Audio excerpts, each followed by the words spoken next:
Okay, let's start. Uh, yeah, so any questions from previous time or from any study sessions or something that I should repeat or go over again?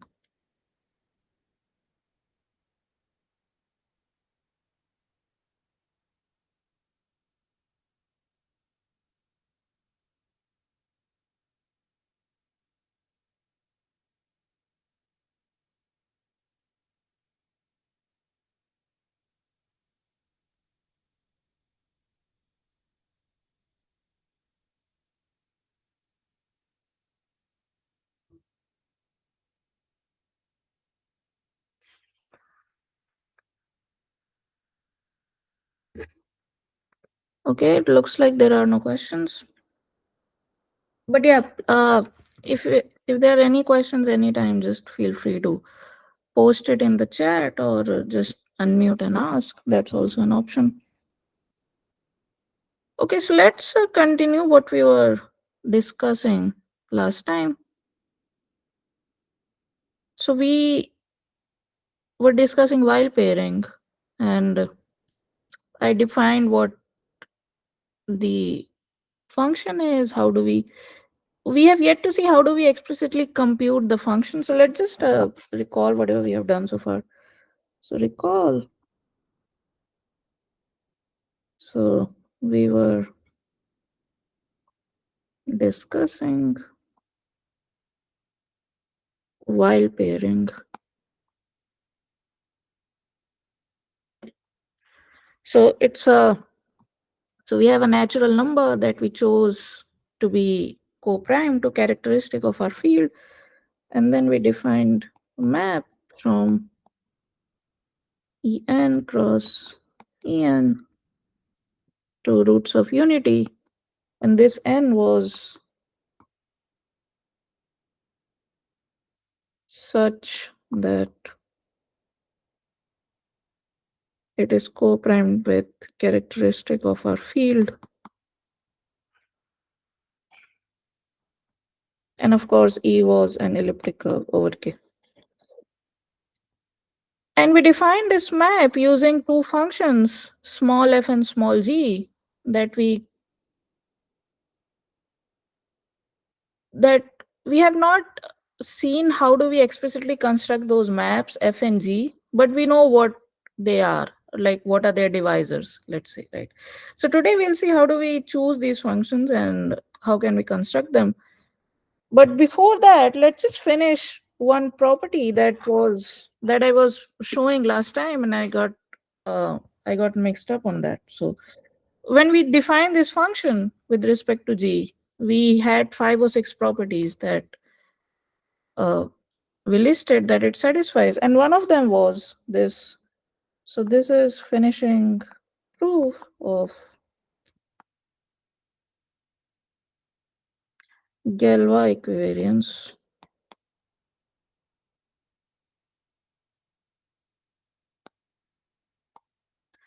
So what this is basically, so this is the property. So if instead of P and sigma, I take sigma P and sigma Q. And what is this sigma? So let me just explain quickly what this sigma is. So we have this field K, right? So we consider its Galois closure or algebraic closure.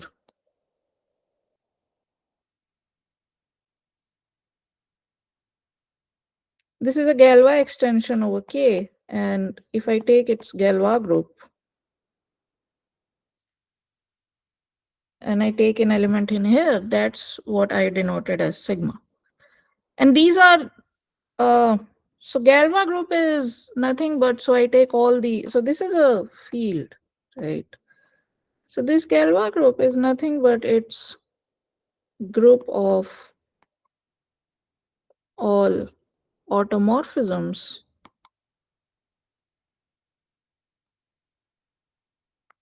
that are from K bar to K bar, such that when we restrict to k, they fix it. So they fix k. So I don't want just any map. I want all the maps is that they fix my field, my base field k. So just to give an example, if I take something like, let's say, q adjoint I, so this is an example. If I take q adjoint I over q, and I want to look at all the automorphisms of field that fixes q. So q adjoint I is nothing but a plus b times I, where a and b are rationals. So if I want my automorphisms to fix rational numbers, I don't have much choice, right? So if sigma lies in this group, then what can it do? So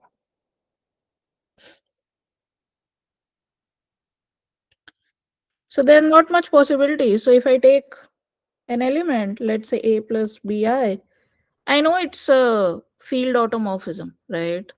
So it has to preserve addition and multiplication. So this has to be sigma of a plus sigma of b times sigma of I. And I also wanted to fix rational numbers. So sigma of a has to be a and sigma of b has to be b, sorry. So my only choice is where do I send I, right? But even then, I don't have much choice because how is I constructed? So I is root of x square plus 1, right? And this is a polynomial that has coefficients in rationals. So if I square plus 1 is 0, and if I apply sigma to it, then I know that sigma of I square plus 1 has to be sigma of 0. But sigma of 0 has to be 0. 0 is rational, right?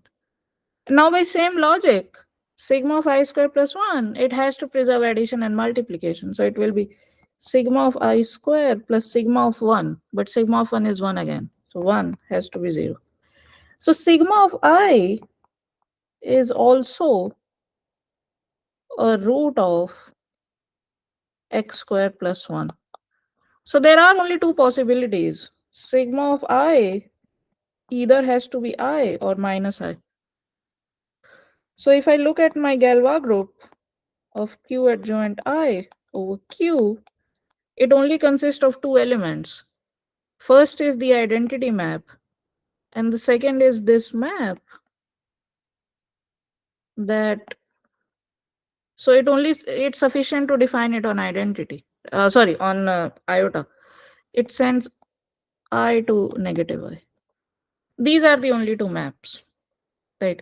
So this was just a small example of a Galois extension of Q. This is a degree 2 extension. But if we ask for algebraic closure, it's a huge extension. Okay, possibly infinite.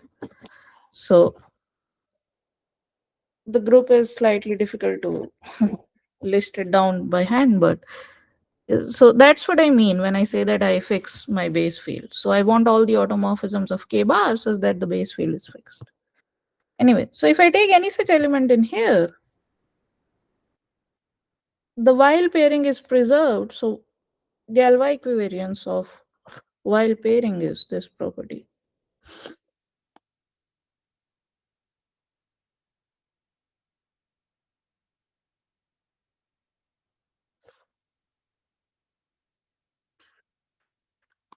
So I can ask what is En of sigma p of sigma q, right?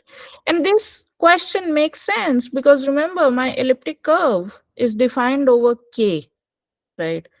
So it's an equation with coefficients over k. So if p is a point, sigma of p is also a point, right? And further, if p is a torsion point, sigma p is also a torsion point. So sigma p and sigma q both are torsion points. And I can ask how is this related to En of p comma q? And the answer is what we expect, the natural thing. This is just this sigma acted on this.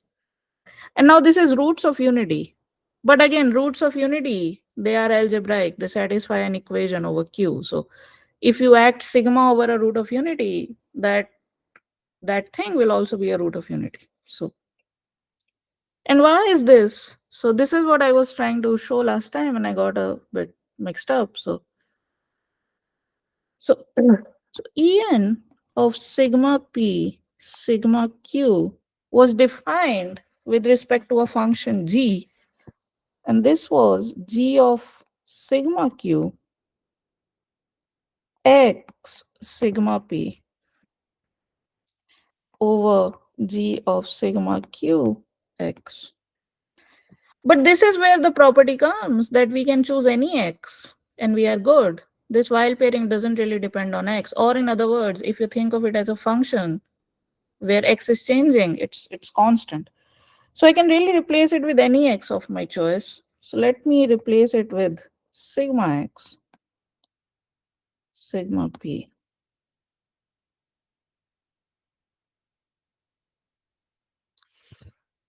And now with the function g, it's essentially sigma of gq xp over sigma of gqx. And now this is sigma of gqxp, gqx, but this is just en of p comma q. So,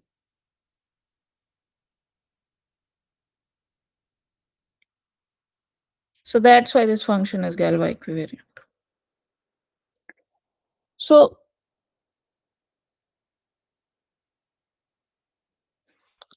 so let's see how do we explicitly construct this function f and g that is involved in while pairing. So computing like showing f is enough because g was constructed from f.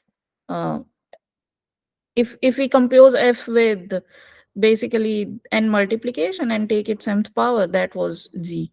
So the computing f is enough. So computing f used in while pairing.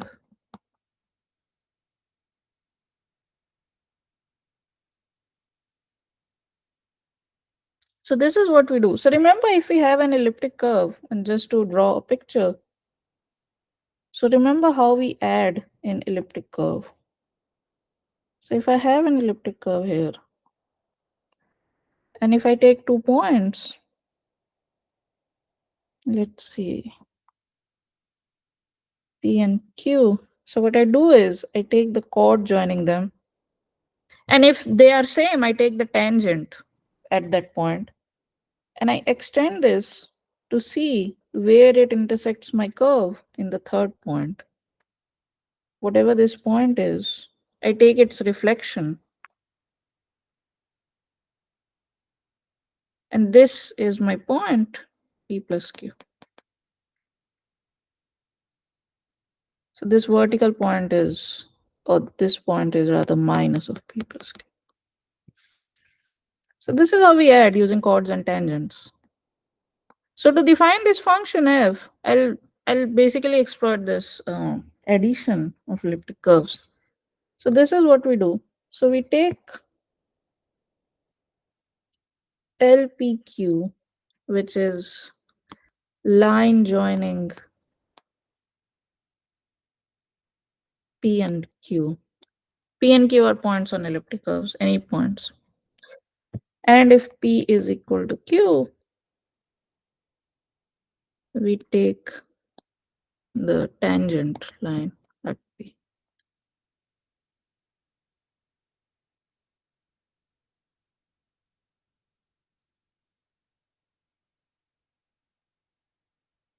So what are the zeros of this line? Or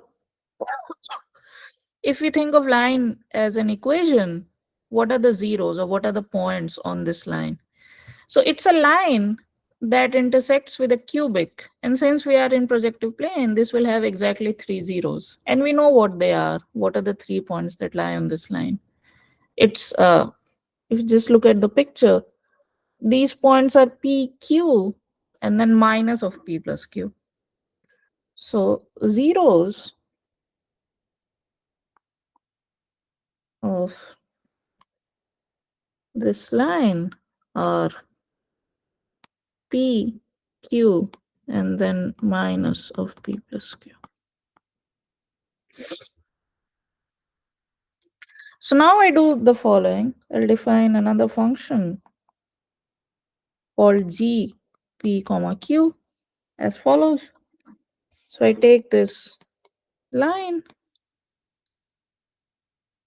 and I divide it by another function, which is another line, but not joining p and q, but rather the line joining p plus q and minus p plus q. It's that vertical line, the green line. So I have these two lines, I take their quotient, and that's my function g.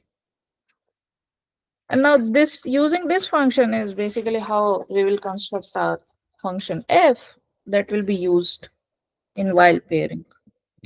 So before we do that, let's just observe some things about our function here. So let us try to compute its divisor. And divisors are basically keeping track of zeros and poles, right? So this line here that joins p comma q l has three zeros, p, q, and minus p plus q. And in the affine plane, there are no other points, right?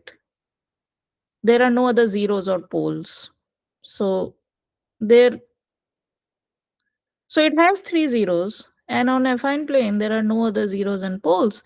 So only other pole must be the point at infinity, and the order must be three because there are three zeros. So if we want to write down its divisor,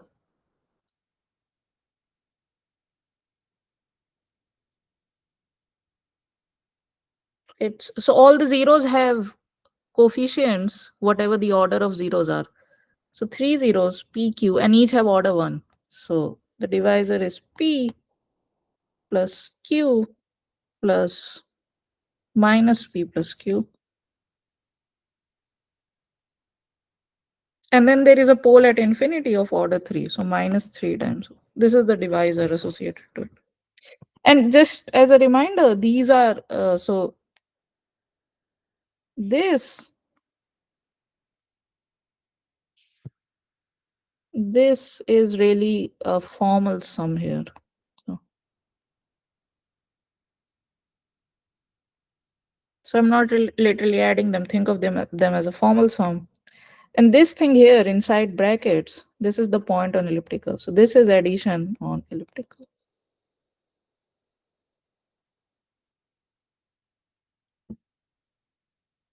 Okay. Just so that, just to be clear, which is the formal sum and where am I actually adding points. So, okay, so this is the divisor of a line that joins two points, P and Q. So now I can also write down divisor of my denominator. So what is divisor of this line that joins P plus Q and minus P plus Q? So again, there are three zeros. So first point, P plus Q, that's 1, 0.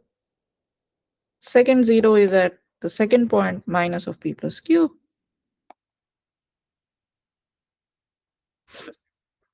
Third zero is at, so I add them and I take I take the negative.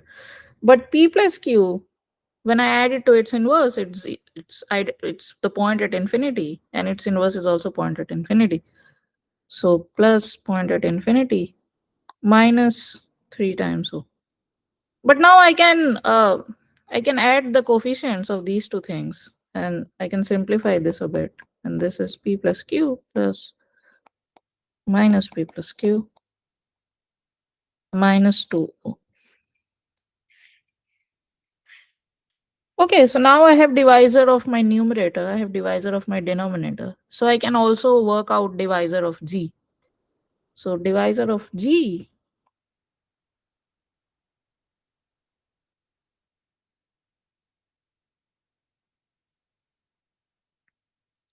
It's a quotient of two things, right? So whenever we multiply two functions, what happens to its zeros and poles? If you multiply two functions, order of zeros would get added up, and similarly order of poles will also get added up. And what happens when we divide? Same thing but up to negative, right? So order of zeros will get subtracted, and order of poles same thing. So divisor of g is nothing but divisor of numerator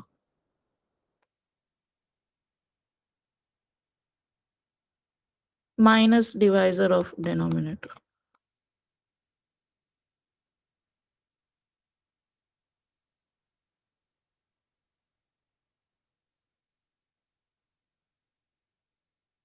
And we can work this out. We have already done. So we just have to substitute. So this is p plus q plus minus p plus q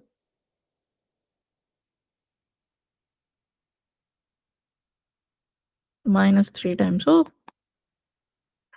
minus divisor of denominator, which is minus of p plus q minus minus of p plus q plus 2 times o. Now there are some cancellations. One thing that I immediately see is this has coefficient plus 1 and this has coefficient minus 1. So these two things get cancelled out. And similarly, the coefficient of point at infinity minus 3 and 2 that we can add to get negative. So this simplifies to p plus q minus p plus q minus point at infinity. So this is the divisor of my function g. Okay. And now with this function, I do the following recursion. So for each integer n, we define the following functions. So f and p as follows. So it is defined inductively and we start with 0. So f of 0 comma p is same as f of 1 comma p, and this is just the constant function 1. F of n plus 1 comma p is simply f n comma p multiplied with line joining p and np. And if n is negative, f of minus n comma p is simply f n p times the line joining np minus np and its inverse.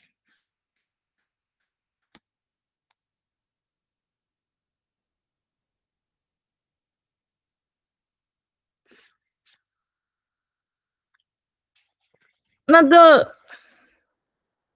it's quite algorithmic in the way these functions are defined, but again, if we want to implement them, we have to be familiar with how well we can optimize these things. Like for example, how efficient it would be to add 2 points on elliptic curves and so on and so forth. But theoretically, these functions work, and we'll see why. So here is our proposition or theorem or observation. Hmm. So the following are true.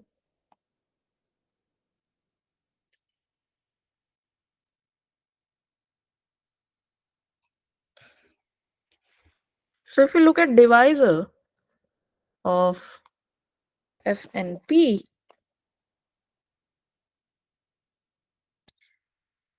this is nothing but it's so it has a 0 of order n at p minus a pole at infinity of order n minus 1 and another pole at this point n times p. And now how does it help us? If we choose it helps us because if P is a torsion point, let's say if P is n torsion, then I know that n times P is simply the point at infinity. So what does divisor of F and P become? It becomes n times P minus n minus 1 at infinity, minus n times P, but n times P is simply infinity. So it's minus the point at infinity. And now this simplifies. This is np minus n infinity. And this is how we chose our f, right? So we started with a point at infinity, sorry, we started with the torsion point, and then we looked at this divisor np minus no, and we said it has to be a principal divisor, and we chose our function f such that this works. But I never mentioned, like I never showed how do we construct f or what is f. So this is that f. This is how we construct it using this recursion. And now using this f, we can define g, and that's how we get our while pair. So this is the f, and further, if we take f of m plus n p, this is f mp times f np times gmp np.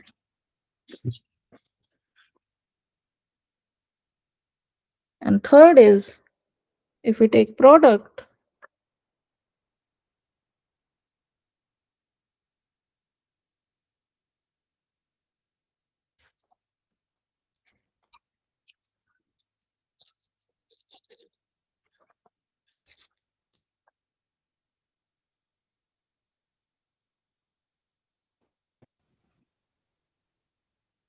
We lost your screen. yeah, I'm sharing it again. Sorry.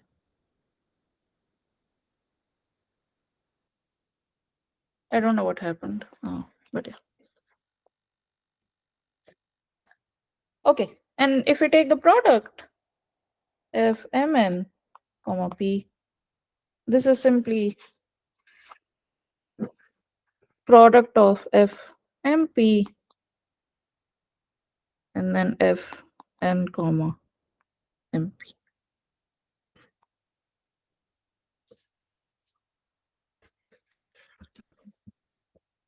which is also, I mean, by symmetry, it's f n p and then f m comma n. Okay. So these things, yeah. And showing this property, like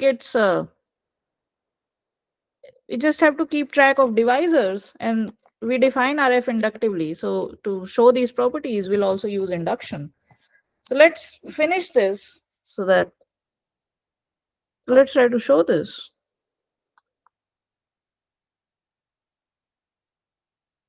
So let's use induction to show the first property, that our divisor of F is so and so.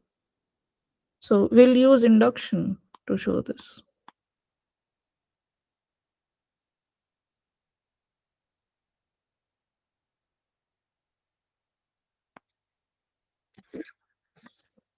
So for n is equal to 0, we have f of 0 comma p is simply 1. So when our function is constant, there are no zeros and there are no poles. So divisor is simply 0, right? So divisor of f in that case is just 0. And our formula, it works because if n is 0, then we have 0 times p. So the coefficient is 0. And then we have minus 1 times identity point at infinity, which is just point at infinity, minus 0 times p, which is point at infinity. So we get, so just to write it down, we have 0 times p minus 1 times infinity minus the point at infinity, which basically becomes 0 times p plus point at infinity minus point at infinity. So the coefficients cancel out, and this is simply the zero divisor. And when n is equal to 1, again we have f of 1 comma p is equal to 1. So its divisor is still 0. And our formula gives us 1 times p minus n minus 1 will be 0. So that term will vanish. And then we have minus p. So this is just 0. So for base cases, we are good. So let's try to do the inductive step. So f of n plus 1 comma p is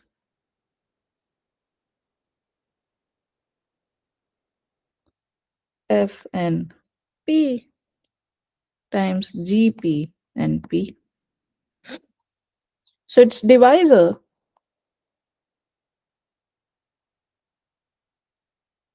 is so f is fn plus 1p is product of two functions. So if we want to take its divisors, we'll have to add the divisors. So it is divisor of fn p plus divisor of gp and p. So we know what divisor of f and p is from induction. This is basically what the formula says. This one, np minus n minus 1. Oh, so this is np minus n minus 1 minus np plus divisor of this function g. But we know what is divisor of g, right? We just calculated it few pages before. So we know what is divisor of g. So we take, so whatever the points are, plus 1 and then minus infinity and then minus of the plus. So this is simply p plus np minus p plus np, which is n plus 1 times p minus the point at infinity. So now there are some cancellations here as well. So this plus 1 and minus 1, this will cancel out. And then I have np plus p. So that means we'll have n plus 1p minus n plus 1p and then minus n times the point at infinity. And this is what we wanted, right? So this is what the formula says. It's np minus n minus 1 infinity minus, sorry, np minus n minus 1 infinity minus n times p. So if we have n plus 1, then this is what our formula is. So positive n, we can do induction like this. And for negatives, we can use the formula for recursion of the negative part. So in that case, divisor of f minus np is simply,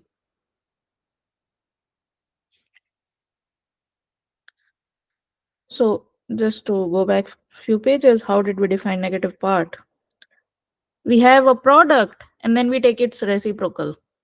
So when we take divisor, we have to take minus of divisor of the sum of the function. So its divisor is minus of divisor of f and p plus divisor of g and p minus np. So I can add these things up and I'll be good. So let's just do it quickly. So divisor of f and p, again by induction, I know what this is. This is np minus n minus 1 point at infinity minus n times p plus divisor of this function here, which is np plus minus np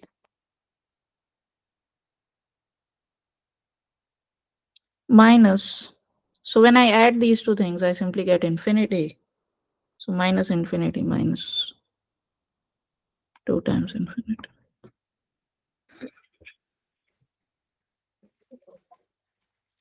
Okay. So now again there are some cancellations. This part will cancel with this part.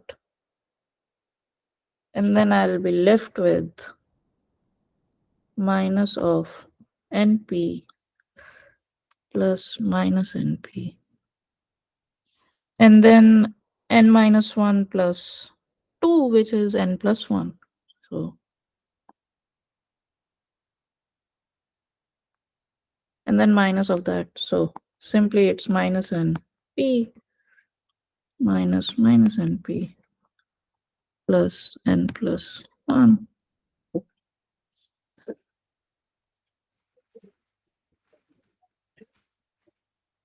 And the formula for minus n, it's precisely this. So if you look at formula for negative n, it will be negative n here, and then minus negative n, and then minus n plus 1, but it will pull out. So it will plus n plus 1. So it's precisely what the formula is. So by induction, we have shown property 1. And now to show 2, so we want to show this equality that f of m plus n comma p is product of fmp times fnp times gmp np. All we have to do is basically look at their divisors and say that they are equal. But if two functions have same divisors, doesn't necessarily mean they are equal. All it means is that they have exactly same zeros, same set of zeros and same set of poles, and moreover, the order of zeros and poles matches. But that only tells you that these two functions are same up to constant. But these functions, the way we constructed them, the line joining, they're normalized functions. So they have to be exactly equal to each other. So to show property 2 and property 3, all we have to do is check their divisors and see that it matches. So it's basically, yeah, it's computation of divisors, but we already know what the divisors are. So we just have to compute them and see that it matches on both the sides. So let's do this quickly. These are fun computations. Uh, let's see. So on LHS, we have divisor of fm plus n p, which we know what it is by part 1. So this is m plus n p minus m plus n minus 1 times infinity minus m plus np. Okay. And now divisor of right hand side is, so it's a product of 3 functions. And again, we need to add up all the divisors. So right hand side is divisor of fm p plus divisor of fn p plus divisor of gmp and np. So I know what is divisor of fmp. This is simply mp minus m minus 1 is infinity minus mp plus np. So np minus n minus 1 times infinity minus np plus divisor of this g, but divisor of g is, so g of 2 points is plus 1 at both the points. So mp plus np minus at their sum. So their sum is m plus n times p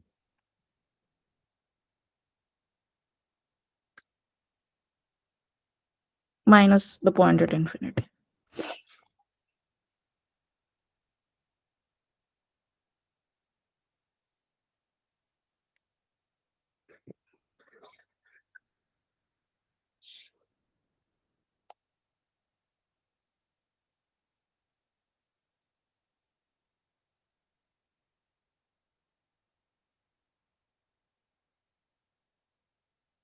And now all we have to do is basically simplify these things.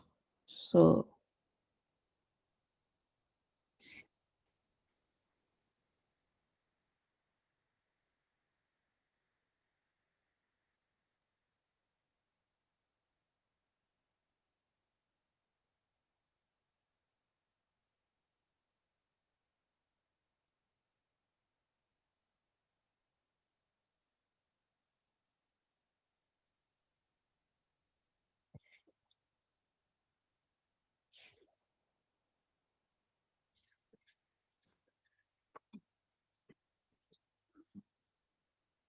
so let's do this together. These are fun computations. So what simplifications do we immediately observe in this divisor?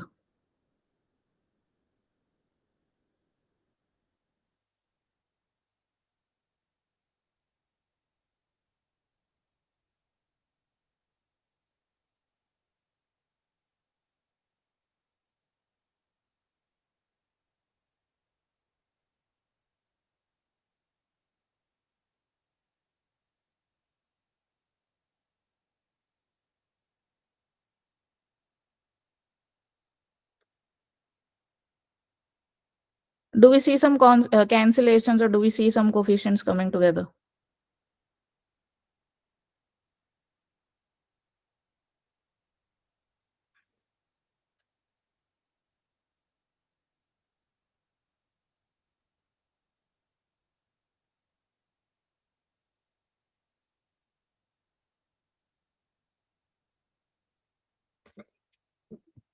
Only the coefficient of infinity remains. No, but we do have coefficient of p also, right? We have coefficients of p. We have m, we have n, and that too twice. So what will happen with them?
The number of poles and the number of zeros are the same. The number of poles and number of zeros have to be same for a function, right? That's how we keep track of divisors, right? Remember. So like when we constructed this line, we observed that it has 3 zeros. So it has to be, so the pole has to be at infinity of order 3. That's how we constructed them.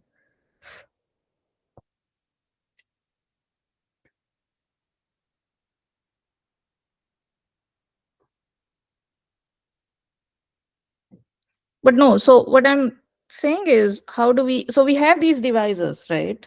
And let me, so how do we cancel out divisors, or how do we work with divisors? It's, so basically divisors are, we have a point, right? And then we have a coefficient present in front of them.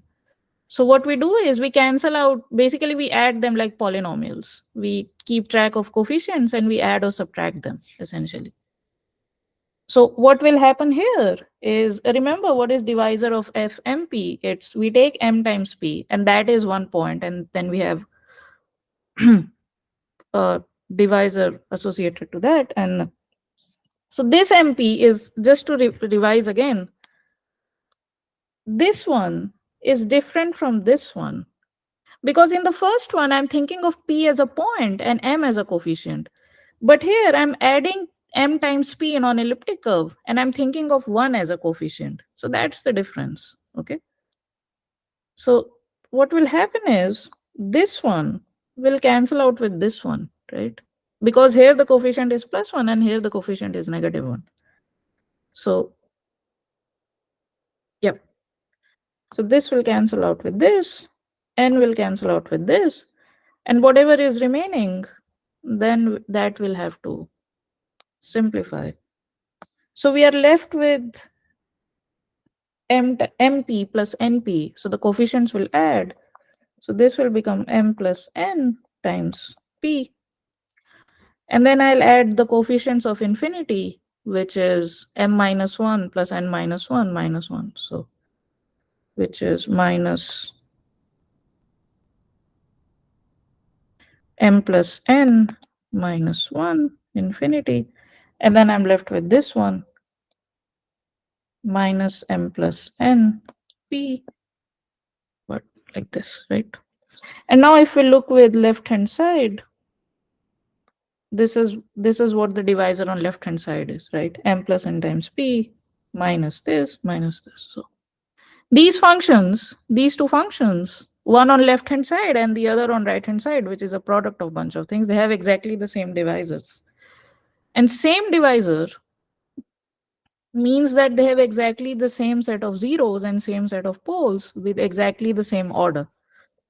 So they are same except up to multiplication by a constant. But these are normalized functions. These are line joining points. So checking that the divisors are equal actually suffices. So these two things are actually equal. So this implies that the function on left hand side is same as the function on right hand side. So, or property 2.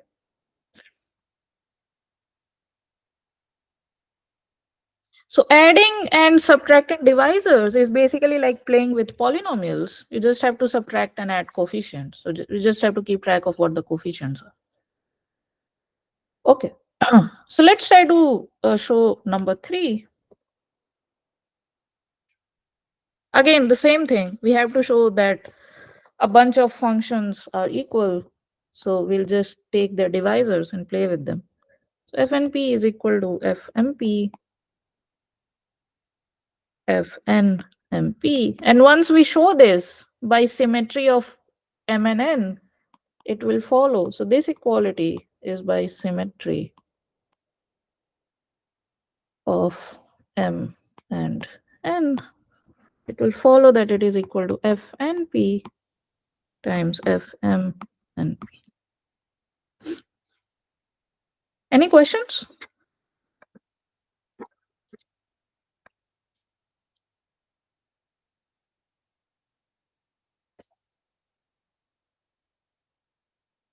Let me know if you want me to repeat the argument in 2 again. We'll see it again in number 3. So it's the same kind of stuff. So let's do what we did before. Let's compute divisors on both the sides. So divisor of f is, we know what it is.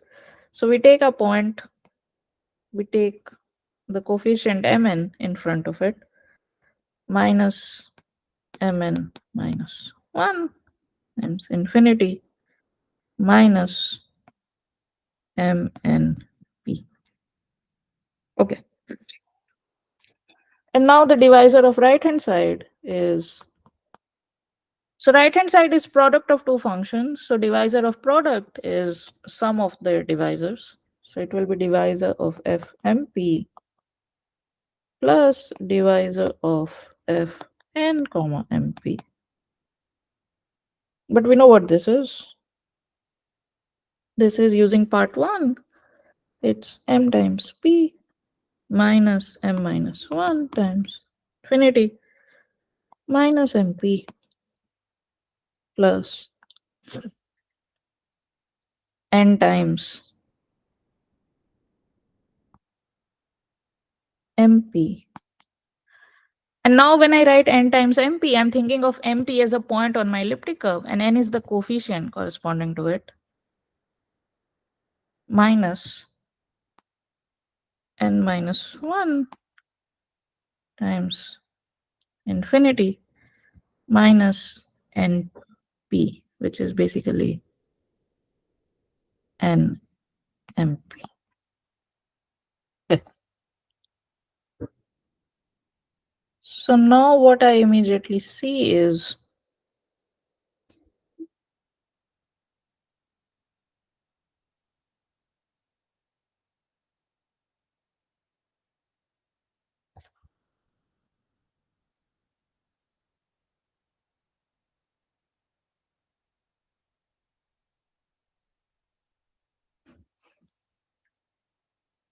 we have,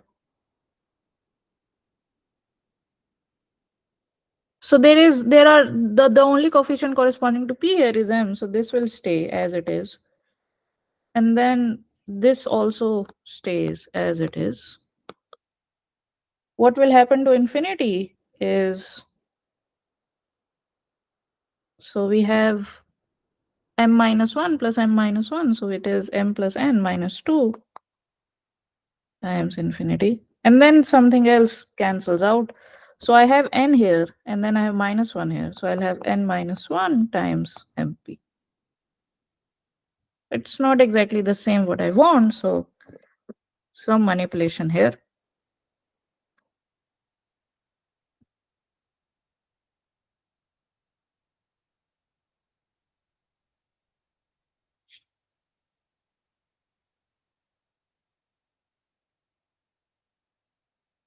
Oh, I think I made a mistake while I was writing down this property. Sorry. It's okay. So this is not just this product, it's this raised to the power n. I'm sorry. And by symmetry, this will be m here. Okay, so this is what I was missing. Sorry, I had it in my notes, but when I was trying to write it down on my slides, I mistake it. Okay, so this is this raised to the power n and this raised to the power. Okay, okay. So now the coefficients will make more sense. So divisor of fmp, but now this is raised to the power of n, so I'll had to multiply everything by n here. And now let me do this computation again.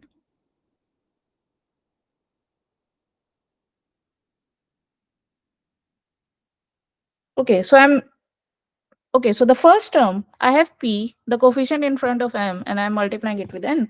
So I'll have n times m times p minus n times m minus 1 times infinity minus n times mp.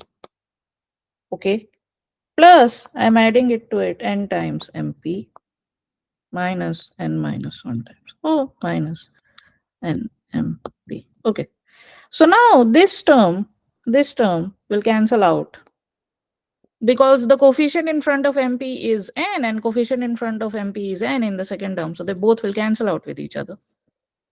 And now I only have to manipulate infinity, but that is okay because infinity will be nm minus n plus n minus 1 minus mn p, which is,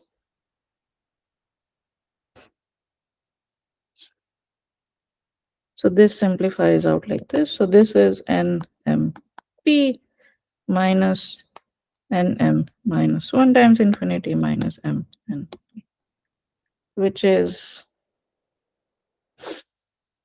what the divisor on left hand side is. It is mn times p minus mn minus 1 no minus mn. So divisors on both sides match, hence the functions are equal.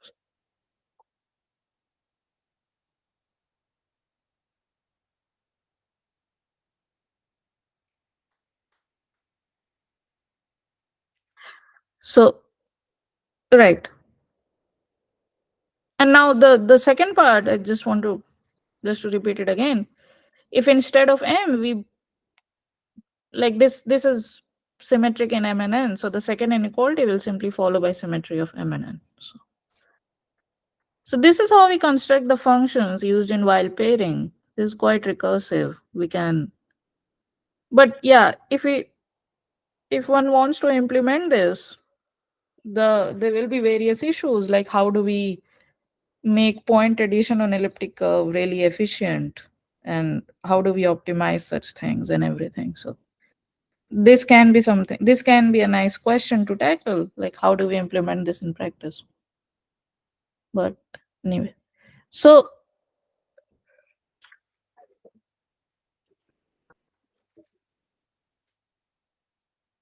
I think what I planned for today was to discuss Frobenius map on elliptic curves, which I think would, but since now seeing at the time, I think I won't be able to finish it. Like I'll overshoot my time. So I think it would be more natural to discuss it on last day. If you look at the syllabus of what I initially planned it to be, we have covered everything so far as I mentioned it on syllabus till lecture 8. But for last lecture, like lecture 9 and lecture 10, what I initially planned was to discuss last chapter of the book, which is basically implementation issues in software and hardware. But as we have been through many lectures, I noticed that there is more interest in the audience to see the maths part of it, because I'm sure like you have seen computational aspect and you're good at it. So that can be something to be explored later. So I thought it would be good to focus on math side. So that's why I discussed while pairing in detail in this class. And for next lecture, which will be the last lecture as planned, and as Bambode discussed last time, he mentioned a paper that is good to read. So we can do maybe another class just to go over that paper together, or just like as a reading seminar of we can discuss that paper. But anyway, the next lecture will be last lecture. In that, what I'll do is I'll so in next lecture, what we can do is we can discuss Frobenius maps, which are endomorphisms of elliptic curves. So these are maps from elliptic curves to itself that are nice. And they are also a special example of more general type of morphisms called isogenies. So I can talk a bit about isogenies, give a brief introduction, show some examples, and then we can discuss Frobenius maps in a bit more detail, and then we can end them. So that will also be a nice end to this course. And then if there is ever a plan to do isogeny based cryptography later, this will also serve as a nice introduction for that. So yeah, I think this will be a nice finish to our course. So let's yeah, so next week let's go over isogenies and Frobenius maps. Okay. So let's end today's class, and if there are any questions, just we can chat. And let me end the recording here. Thank you, Rakvi.